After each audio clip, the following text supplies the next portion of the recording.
সব গুঞ্জন, আলোচনা, সমালোচনা উড়িয়ে মিরপুরে আমিনুল ইসলাম বুলবুল। ঈদের লম্বা ছুটি কাটিয়ে বিসিবি প্রেসিডেন্টের দেশে ফেরা অবশ্যই স্বস্তির, কারণ চারপাশে নানা আলোচনায় যে শঙ্কার মেঘ জমেছিল তা অবশ্যই কিছুটা হলেও কেটেছে। তবে যে শঙ্কা এখনও কাটেনি তার নাম ঢাকা প্রিমিয়ার লিগ। কারণ বিসিবি ও ক্লাব কর্তাদের মত দ্বিমতের জেরে ক্ষতির মুখে পড়েছে দেশের ঘরোয়া ক্রিকেট, ক্ষতির মুখে পড়েছেন দেশের একাধিক ক্রিকেটার। কারণ বছরের এই সময়টায় যখন চলতো ঢাকা প্রিমিয়ার লিগ, ঠিক এই সময়ই এবছর এখনও মাঠে গড়ায়নি ডিপিএল। গেল কয়েক মাস ধরে অস্থিরতা লেগেই আছে। বর্তমান বিসিবির অধীনে সব ধরনের ঘরোয়া ক্রিকেট বয়কট করেছিল ঢাকার প্রায় সব ক্লাব। একাধিকবার ক্লাব কর্তারা জানিয়েছে এই বোর্ডের অধীনে তারা খেলতে আগ্রহী নয়। চিজি আইসক্রিমের সাথে ভেলভেটি কেকের মিশ্রণে পোলার রেড ভেলভেট আইসক্রিম, মন ভালো থাক।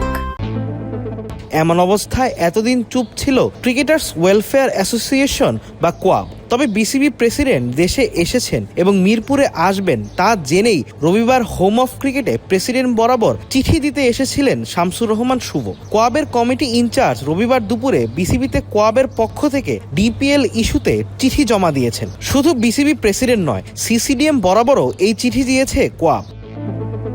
দেখেন, আমরা যখন থেকে দায়িত্ব পেয়েছি কোয়াবের, ইলেকশনের মাধ্যমে যখন আমাদের কমিটিটা গঠন হয় তখন থেকে এখন পর্যন্ত আমরা কিন্তু প্রত্যেকটা মুহূর্ত, প্রত্যেকটা ইম্পর্টেন্ট সময়ে কিন্তু আমরা প্লেয়ারদের ফরেই ছিলাম এবং থাকবো, কারণ আমাদের দায়িত্বটাই সারা বাংলাদেশের প্লেয়ারদের নিয়ে। তো আমরাও চাবো যে যেহেতু আমাদের একটা চিঠি আমাদের কোয়াবের প্রেসিডেন্ট মোহাম্মদ মিথুন দিয়েছে এই ক্রিকেট বোর্ডের সভাপতি বরাবর এবং সিসিডিএম চেয়ারম্যান বরাবর, তো এই চিঠিটা মাত্রই আমি দিয়ে আসলাম ক্রিকেট বোর্ডে। তো আশা করি আমাদের যতটুকু দায়িত্ব কোয়াবের পক্ষ থেকে অতটুকু আমরা করেছি। এখন দেখার বিষয় যে আসলে বোর্ড কি করে। ক্রিকেটারদের রুটি রুজির বড় অংশ এই ঢাকা লিগ। প্রায় 200 ক্রিকেটার যুক্ত থাকেন ঢাকা লিগে। এছাড়া কোচিং স্টাফ সহ বাকি সদস্য মিলিয়ে আরও যুক্ত থাকেন 50 জনেরও বেশি। যে কারণে ডিপিএল খেলার জন্য ক্রিকেটাররা আগ্রহী হয়ে আছেন, দিচ্ছেন নানা রকম ফেসবুক পোস্টও। তাই কোয়াব ক্রিকেটারদের কথা ভেবেই প্রেসিডেন্ট বরাবর চিঠি দিয়েছে।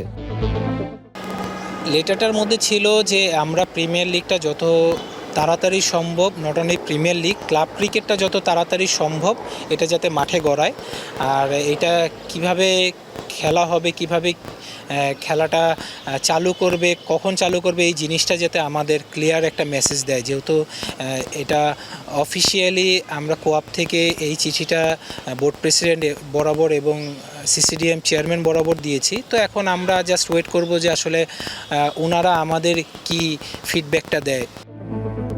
গেল বছরের নভেম্বরে দেশের ক্রীড়াঙ্গনের সবচেয়ে আলোচিত বিষয় ছিল বিসিবির নির্বাচন। সেই নির্বাচনের কয়েকদিন আগে অবশ্য একাধিক ক্লাব এই নির্বাচনকে বয়কট করেছিল। মূলত বিসিবি নির্বাচনে সরকারি হস্তক্ষেপের অভিযোগ তোলে এসব ক্লাবের প্রার্থীরা নির্বাচন থেকে সরে দাঁড়ান। এরপর বিসিবি নির্বাচন হলেও এখন পর্যন্ত মাঠে গড়ায়নি ঢাকা প্রিমিয়ার লিগ। তবে ভবিষ্যতে অন্য কোনো সময় এই টুর্নামেন্ট আয়োজন করা যেতে পারে কিনা তা নিয়েও আলোচনা হতে পারে বলে মনে করেন কোয়াবের কমিটি ইনচার্জ। দেখেন, এখন আমরা কোনো অপশনেই যেতে চাচ্ছি না যে এটা না হলে এটা, ওইটা।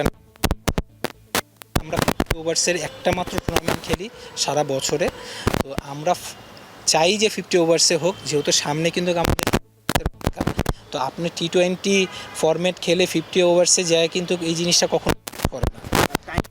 টাইম শিডিউলে যেটা হচ্ছে যে দেখেন, আপনি যত লেন্দি করবেন তখন এটা শর্ট, বাট আপনি যদি জিনিসটা খুবই তাড়াতাড়ি এবং গুরুত্ব সহকারে দেখেন তখন কিন্তু সম্ভব।